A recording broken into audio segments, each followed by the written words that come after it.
our one of our multi-author contributors, and her name is Tina Tesch-Myers. Yay! Thank you so much for joining us. And I just, first of all, what is it that has brought you to sharing a story? Like, why did you want to? When I posted like, oh, I want to create this multi-author book, like, what intrigued you? What was the thing that was like, ooh, this sounds interesting? Yeah, to be really honest, I did Absolutely. not want to do it.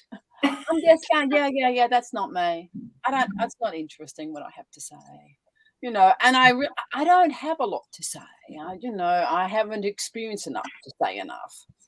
And then when I came to your meeting where beautiful Kristen was there and other women were there and they were talking about the book, and it made it really apparent that my passion for the oceans, if I could broadcast it better, this would be a modality that would really push me so out of my comfort zone and really make other people aware in just, one chapter of what one person can do in 15 minutes.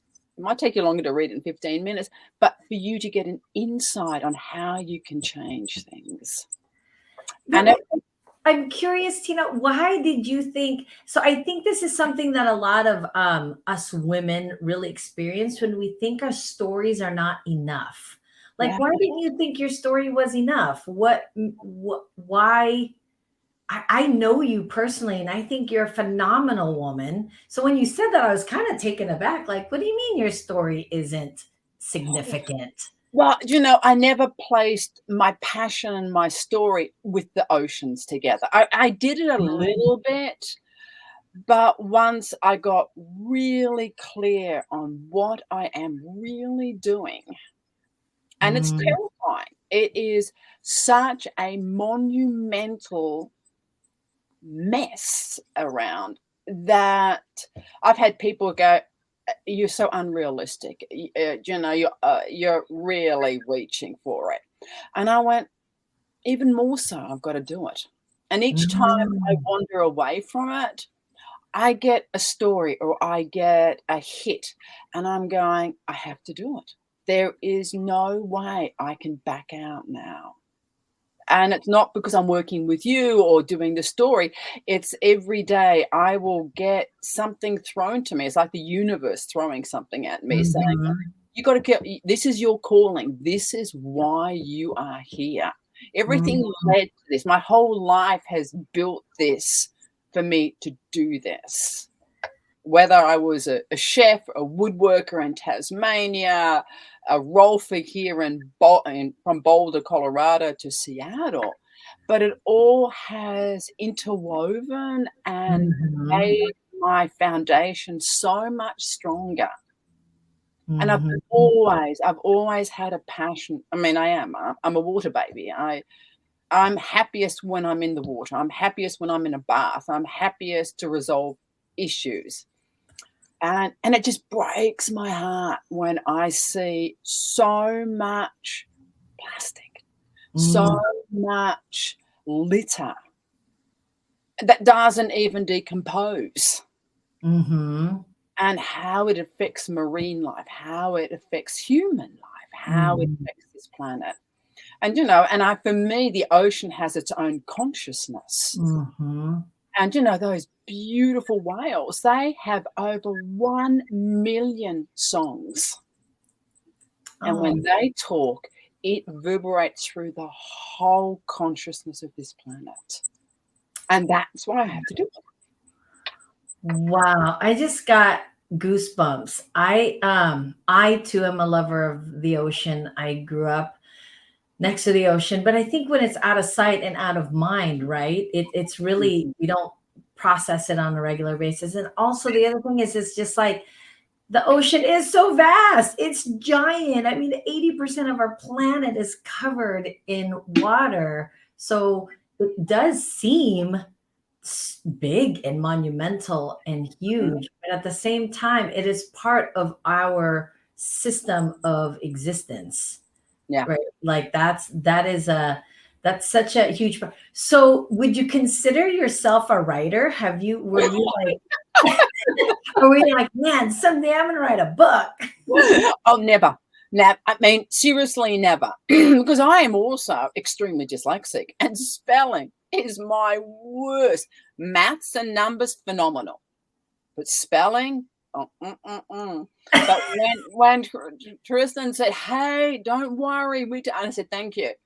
But I'm diving into the free writing, that has been an incredible gift, which I Mm, never thought I could ever use. But the more I do it, the more it unravels and the more consciousness I come together with doing this book. And the more it makes my determination that, yeah, I'm here, I've got to do this. And and it's for our generation. I mean, I'm gonna be dead in 30 years. I mean, yes, so but you have to think for future generations. You have mhm. to think, what are we doing that's affecting future generations? We are already doing so much. Yeah. Well, good and bad, right? Yeah, Good yeah, and bad. good and bad. Yeah. Yeah. So the free write, so part of joining in this multi-author group with our beautiful, Kristen Bentley from Alishli Publishing is you get immersed in a community. So she already has a collective of a community of authors that you get to be a part of that really can also share their experiences of writer's block or whatever. But the free writing, y'all, I've never didn't know what that was until Mhm. I joined a writing program such as the one we're in through the book, is really, like you said, freeing, because it sounds like journaling, but it's not journaling. Yeah, It's yeah, much more intentional and conscious about the story you want to tell, but it's not so rigid that you have to tell the story in a chronological order. yeah, It's just yeah, the freedom of sharing the emotional piece that goes with the story. And then somehow that's going to be a chapter. Like, I don't really know how that whole thing works because I'm with you too. mhm, Writing is not a comfortable space. However, it is the thing that through generations have been able to document human existence.